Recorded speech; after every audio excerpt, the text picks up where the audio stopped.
오늘 시간에는 우리의 인생이 떨릴 때라는 제목으로 하나님 말씀 증거하도록 하겠습니다. 우리가 인생을 살아가면서 정말 걱정되고 두렵고 긴장이 되고 초조할 때 떨린다라는 말을 많이 합니다. 지금 처한 상황이 너무 힘든 상황이고 자칫 잘못하면 큰일이 일어날 수가 있는 상황입니다. 또 내가 만약에 어떤 선택과 결정을 잘못해버리게 되면 어떤 큰 피해를 볼 수도 있는 상황입니다. 그 떨림의 정도가 너무 심할 때는 내가 정말 그때 치가 떨렸어. 그러니까 치아가 떨릴 정도로 그렇게 힘들었다는 뜻이겠죠. 정말 살 떨린다. 살이 떨릴 정도로 그렇게 힘든 상황이 또 있다고도 고백을 할 때가 있습니다. 극한의 긴장 상태가 되는 것이죠. 초조함이 너무 심해집니다. 긴장이 너무 많이 됩니다. 혹시 여러분들께서는 여러분의 인생을 사시면서 언제가 내 인생에 가장 떨리는 순간이셨습니까? 정말 내가 그때 너무 힘들었고 너무 내 인생이 떨렸고 또 초조하고 불안했다. 언제가 그런 때라고 생각이 드십니까?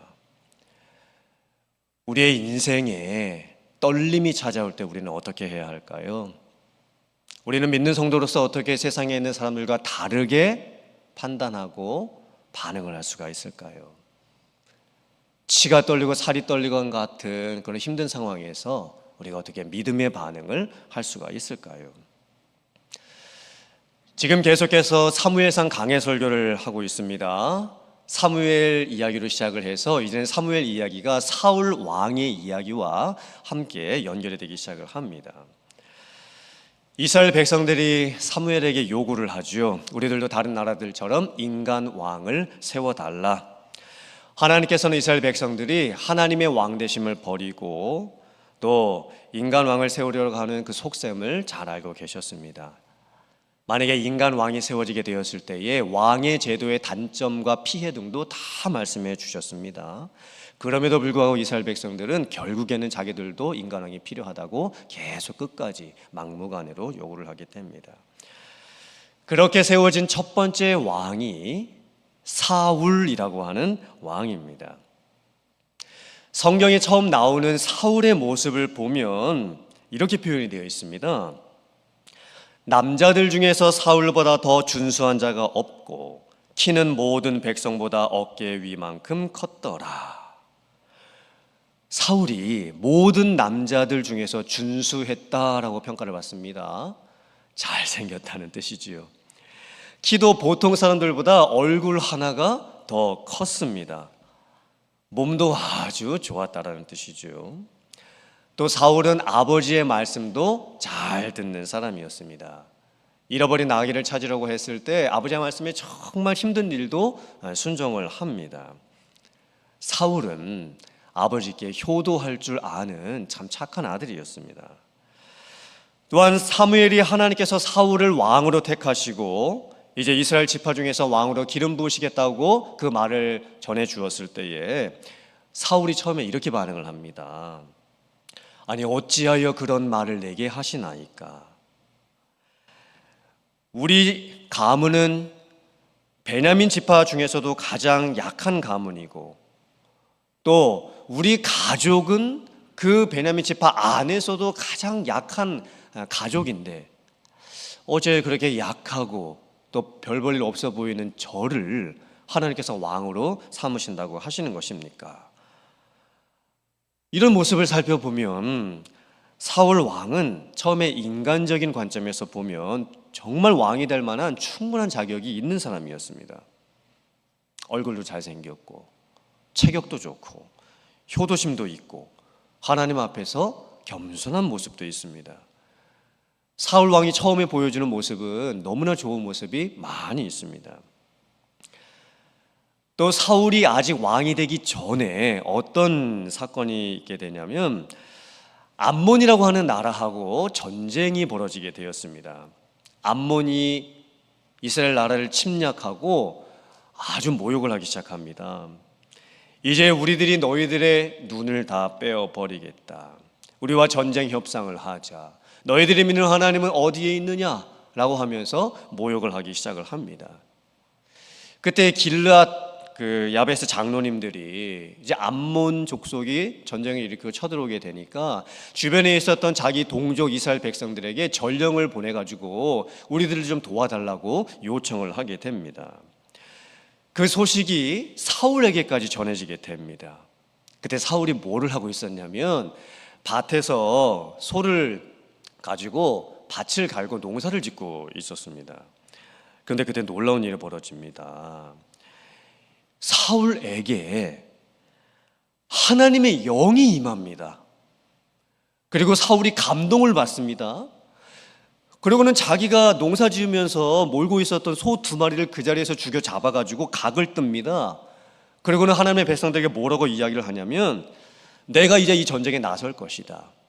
그리고 나를 돕지 않는 우리 백성들은 이 소처럼 각이 띄어지게 될 것이다 라고 하면서 약간은 엄포를 놓기도 하면서 전쟁에 대한 동기부여를 시키는 거예요. 그리고 나서 사울이 리더가 돼서 전쟁을 이끌게 됩니다. 그리고 많은 이스라엘 백성들이 전쟁에 참여하게 되지요. 결국에는 암몬과의 전쟁에서 승리를 하게 됩니다.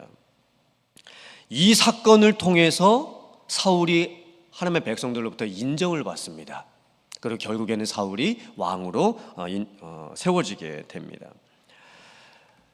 여기까지 모습을 보면 사울이 참 좋은 모습을 많이 가지고 있습니다. 특별히 마지막 모습을 보면 하나님의 영이 사울에게 임합니다. 엄청난 리더십을 발휘합니다. 사람들에게 동기부여를 해주고 전쟁에 나가자고 독려를 하고 전쟁에서 승리를 하는 엄청난 그런 귀한 모습을 보여주게 됩니다. 그런데 문제가 생기기 시작을 합니다. 사울이 왕이 되고 나서 2년의 시간이 흘렀습니다. 이번에는 이스라엘 나라하고 블레셋하고 전쟁이 또 벌어지게 되었습니다. 그런데 이번에는 전쟁의 상황이 좀 달랐습니다.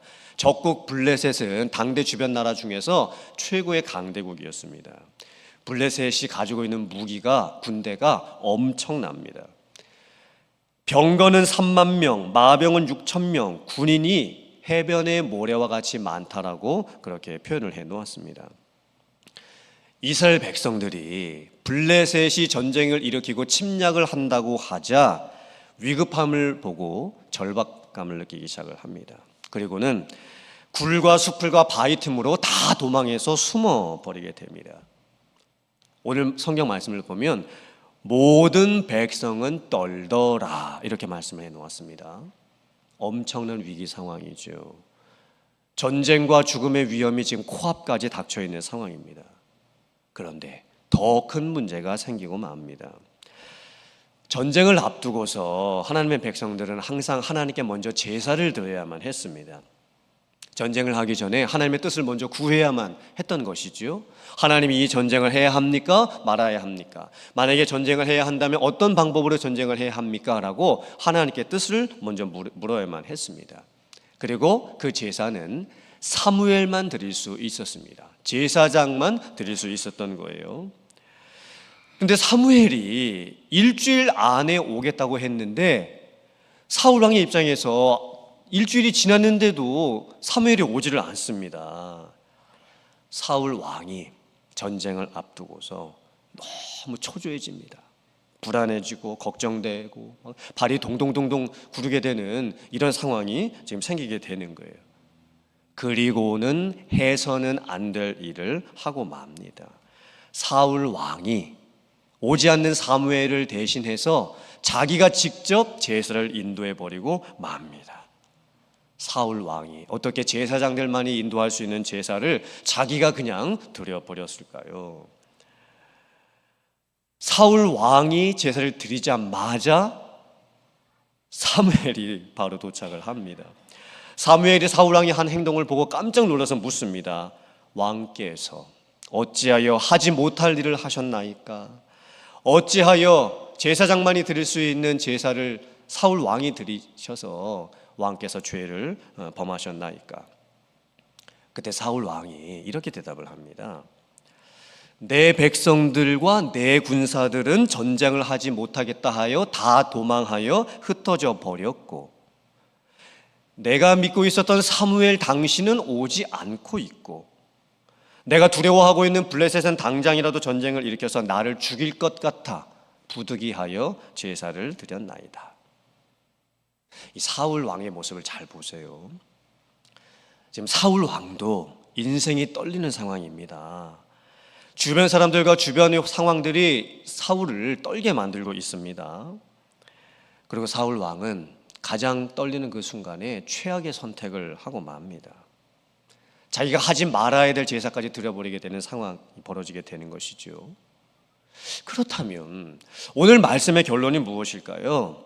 인생에 떨리는 순간이 찾아올 때 조심해라. 사람이 떨리고 걱정되고 두려워할 때는 판단 미스를 할 때가 많다.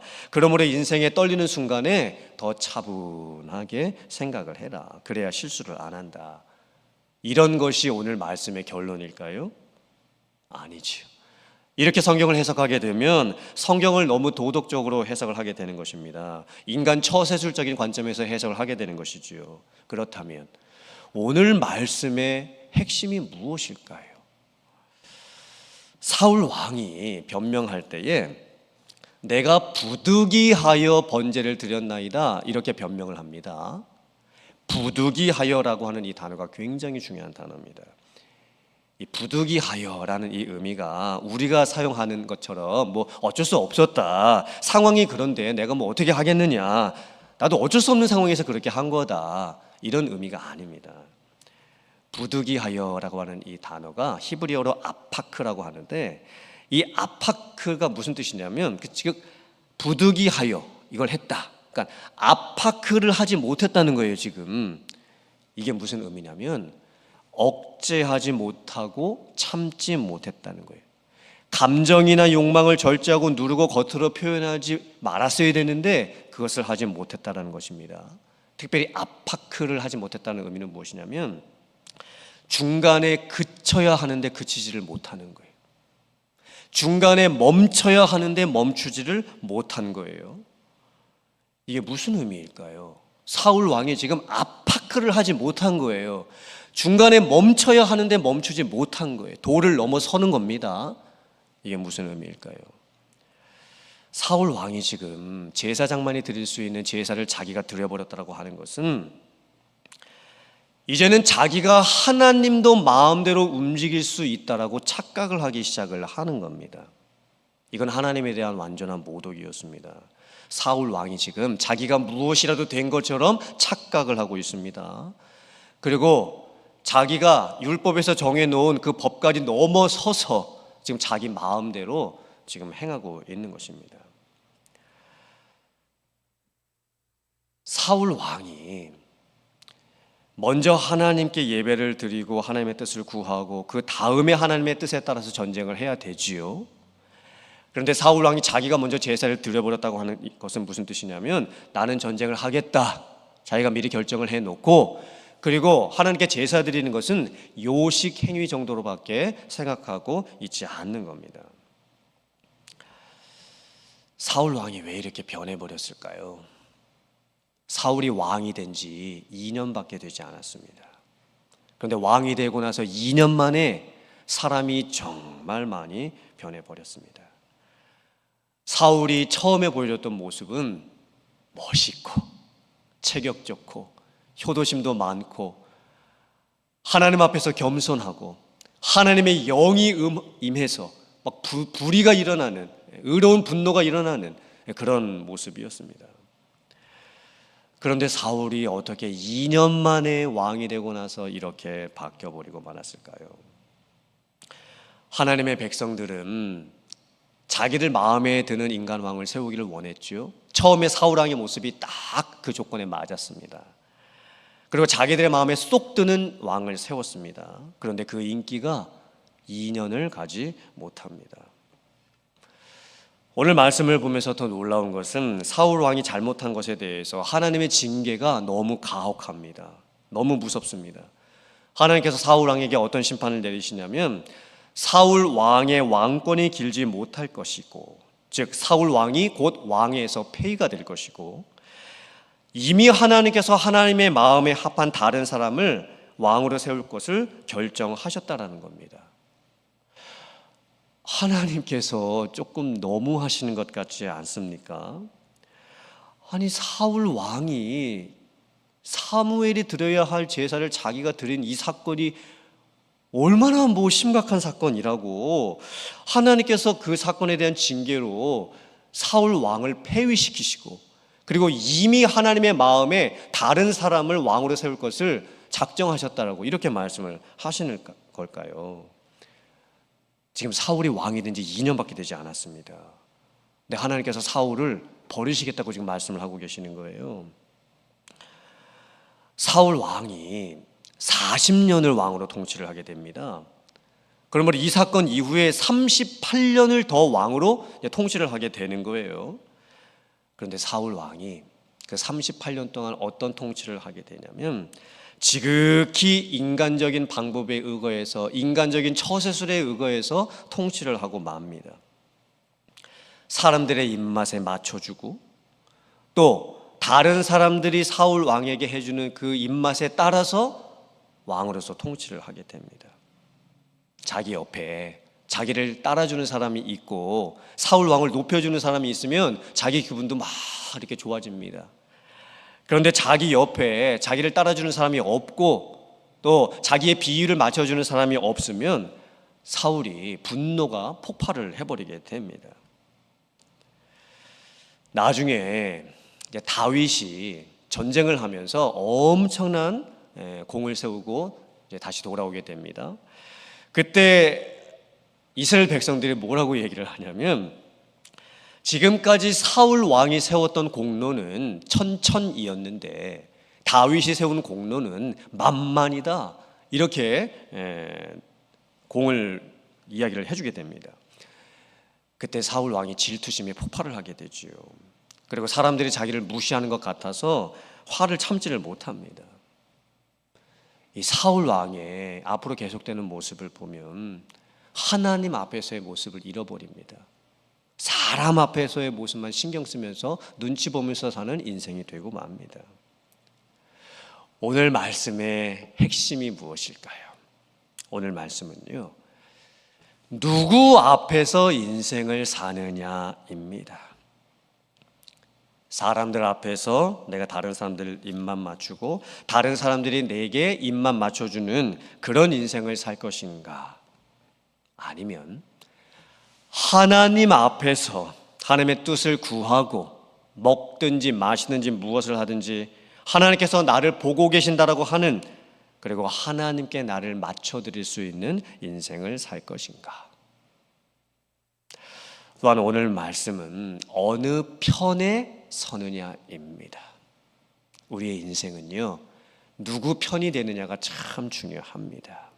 특별히 우리의 인생이 떨리는 그 순간에 나는 누구 편에 설 것인가. 많은 사람들은 사람 편에 서죠. 정말 우리가 인생에 떨리는 순간이 찾아올 때 대부분의 사람들은 사람 편에 섭니다. 사람들의 많고 적음, 사람들의 돈의 많고 적음, 사람들이 가지고 있는 처세술의 어떤 것들을 이용해서 사람 편에 많은 사람들이 서게 되죠. 우리는 하나님 편에 서는 인생이 되어야 될 줄 믿습니다. 화면 보시고 시편 6편 2절 이하의 말씀과 118편 6절 이하의 말씀 같이 봉독해 보겠습니다. 시작. 여호와여, 내가 수척하여 싸우니 내게 은혜를 베푸소서. 여호와여, 나의 뼈가 떨리오니 나를 고치소서. 나의 영혼도 매우 떨리나이다. 여호와여, 어느 때까지이니까? 여호와여, 돌아와 나의 영혼을 건지시며 주의 사랑으로 나를 구원하소서. 여호와는 내 편이시라. 내가 두려워하지 아니하리니 사람이 내게 어찌할까. 여호와께서 내 편이 되사 나를 돕는 자들 중에 계시니 그러므로 나를 미워하는 자들에게 보응하시는 것을 내가 보리로다. 아멘. 다윗의 고백이지요. 그런데 다윗도 자기의 인생이 지금 떨린다라고 고백을 합니다. 치가 떨리고 살이 떨리는 정도가 아닙니다. 온몸에 뼈가 떨릴 정도라고 지금 고백을 하고 있고, 나의 영혼도 심히 떨린다라고 고백을 하고 있습니다. 다윗이 너무 많이 걱정을 하고 너무 많이 초조하고 너무 고생을 많이 해서 많이 수척해졌습니다. 이 몸에 살과 뼈가 붙는 것 같고 이 배가죽이 등가죽에 붙는 것 같은 너무 지금 고생을 많이 한 그런 상황입니다. 상황이 해결되기를 기다리고 또 기다리는데 상황이 해결되지가 않습니다. 똑같습니다. 그 상황이 너무 힘드니까 하나님, 도대체 어느 때까지입니까? 도대체 언제까지 기다려야 하는 것입니까? 라고 하면서 하소연을 하기 시작을 합니다. 그런데 마지막 부분에 가서 다윗의 기도가 어떻게 바뀝니까? 하나님, 내게 은혜를 베푸소서. 하나님, 나에게 돌아와 나의 영혼을 건지시고 주의 변함없는 사랑으로 나를 구원하소서 기도를 합니다. 그리고 다윗이 신앙의 고백을 하죠. 초조한 상황입니다. 긴장되는 상황입니다. 떨리는 상황입니다. 그때 하나님은 내 편이시다, 이렇게 고백을 하는 거예요. 그래서 나는 두려워하지 않는다. 원수들이 지금 나를 둘러싸고 나를 죽이려고 덤벼들고 있는 이 상황에서도 하나님은 내 편이시다. 사람들이 나에게 무엇을 어찌할 수 있겠느냐? 하나님은 나를 돕는 자들 중에 계신다. 이렇게 믿음의 고백을 하고 있는 겁니다. 사랑하는 성도님들, 오늘 말씀은 단순하게 우리가 두렵고 떨릴 때, 긴장되고 초조할 때 어떻게 행동해야 하는가, 심리학적이거나 인간 처세술적인 방법론에 대해서 말씀하는 내용이 아닙니다. 우리들은 인생을 살면서 다른 사람들의 평가에 민감하죠. 다른 사람들에게 인정받고 싶고 또 다른 사람들로부터 무시를 당하면 참지를 못합니다. 결국 다른 사람을 지나치게 의식하는 그런 삶, 다른 사람을 너무나 지나치게 의존하는 삶을 살다가 보면 우리는 오히려 더 힘들어질 수밖에 없습니다. 우리는 하나님 앞에서 살아야 합니다. 코람데오라고 들어보셨습니까? 아주 중요한 신앙의 표현입니다. 코람데오, 라틴어입니다. 코람은 누구누구 앞에서, 데오는 데우스, 하나님입니다. 즉 코람데오의 신앙 고백은 하나님 앞에서라는 신앙의 고백입니다. 사람이나 세상 앞에서의 명예나 어떤 즐거움, 오락쾌락보다는 하나님 앞에서 항상 생각하고 하나님 앞에서 하나님을 찾고 구하고 뜻을 구하면서 하나님의 영광을 위해서 사는 삶, 그 삶이 바로 코람데오입니다. 코람데오의 모습을 가장 잘 보여주신 분이 예수님이시죠. 다 같이 화면 보시고 마태복음 26장 37절 이하의 말씀 같이 봉독해 보겠습니다. 시작. 베드로와 세베대의 두 아들을 데리고 가실새 고민하고 슬퍼하사 이에 말씀하시되 내 마음이 매우 고민하여 죽게 되었으니 너희는 여기 머물러 나와 함께 깨어 있으라 하시고 조금 나아가사 얼굴을 땅에 대시고 엎드려 기도하여 이르시되 내 아버지여 만일 할만하시거든 이 잔을 내게서 지나가게 하옵소서. 그러나 나의 원대로 마시옵고 아버지의 원대로 하옵소서 하시고. 아멘. 예수님께서 십자가에 달려 죽으시기 전날 밤에 겟세마네 동산에 가셔서 밤새도록 기도하십니다. 육신을 가지고 계셨던 예수님께서도 십자가에 죽기 전날 밤에 그 마음이 참으로 떨리셨습니다. 심히 고민되셨습니다. 죽게 될 것을 많이 염려하셨습니다. 다윗이 말했던 뼈가 떨리고 영혼이 떨리는 것보다 어쩌면 예수님이 겪으셔야 했던 그 떨림은 십자가 앞에서의 떨림이었기 때문에 아마 엄청난 떨림이셨을 겁니다. 예수님은 고민하고 슬퍼하셨습니다. 그런데 제자들과 함께 겟세마네 동산에 가셔서 기도하십니다. 인생의 가장 떨리는 순간입니다. 죽음을 앞두고 있는 상황입니다. 그런데 그 기도의 내용이 너무 의미심장합니다. 하나님, 제가 십자가를 지지 않고 십자가에 달리지 않고 구원을 이룰 수 있는 다른 방법이 있다면 저도 십자가를 피하고 싶습니다. 하지만 나의 원대로 하지 마시옵고 하나님 아버지의 원대로 하시옵소서. 예수님께서는 어떻게 인생의 가장 떨리는 그 순간 앞에서 이런 고백을 하실 수가 있으셨을까요? 이 고백이 코람데오의 고백이죠. 하나님 앞에서 하시는 고백이셨던 겁니다. 예수님은 사람의 방법을 찾지 않으셨습니다. 예수님께서 십자가에 달려 죽게 되시는 그 순간에도 오직 하나님의 뜻만이 이루어지기를 바라셨던 거예요. 사랑하는 성도님들, 오늘 이 말씀을 저희들이 깊게 한번 묵상해 보길 원합니다. 사울 왕은 처음에 하나님 앞에 가지고 있었던 그 좋은 모습들을 왕이 되고 나서 2년 만에 다 잃어버리고 말았습니다. 2년밖에 걸리지 않았습니다. 사울 왕은 자기의 인생을 사람들이 자기를 따라주냐 아니냐, 자기 주변에 사람들이 많냐 적냐, 사람들의 이목과 평가에 목을 메고 사는 인생이 되어버리고 맙니다. 그러므로 사울 왕이 얼마나 인생을 힘들게 살았겠습니까? 결국 그의 인생의 가장 중요한 순간에 여러 가지 실수들을 그의 왕이 되고 나서 2년 그리고 38년, 40년 동안 왕이 통치하면서 엄청난 잘못들을 많이 하는 인생이 되고 맙니다. 그런데 예수님께서는 가장 인생에 떨리시는 그 순간에 코람데오 하나님 앞에서의 모습을 친히 보여주셨습니다. 그리고 저와 여러분들을 구원하시기 위해서 하나님의 뜻대로 십자가에 달려 죽으시고 우리를 마침내 구원해 주셨습니다. 우리가 어떤 인생을 살아야 하겠습니까? 여러분의 인생 가운데에 떨리는 그 순간이 생겼을 때에 하나님 앞에 서시고 코람데오 하나님 편에 서실 수 있는 여러분들 되시기를 주님의 이름으로 축원합니다. 하나님이 우리의 편이 되시면 우리는 절대 실패하지 않습니다.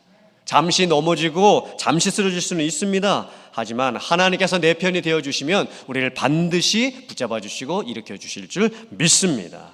그래서 오히려 우리의 인생의 가장 그 떨리는 순간에 하나님의 기적 같은 은혜와 도우심을 체험할 수 있는 그런 귀한 삶을 살아갈 수 있는 여러분들 다 되실 수 있기를 주님의 이름으로 축원합니다. 아멘.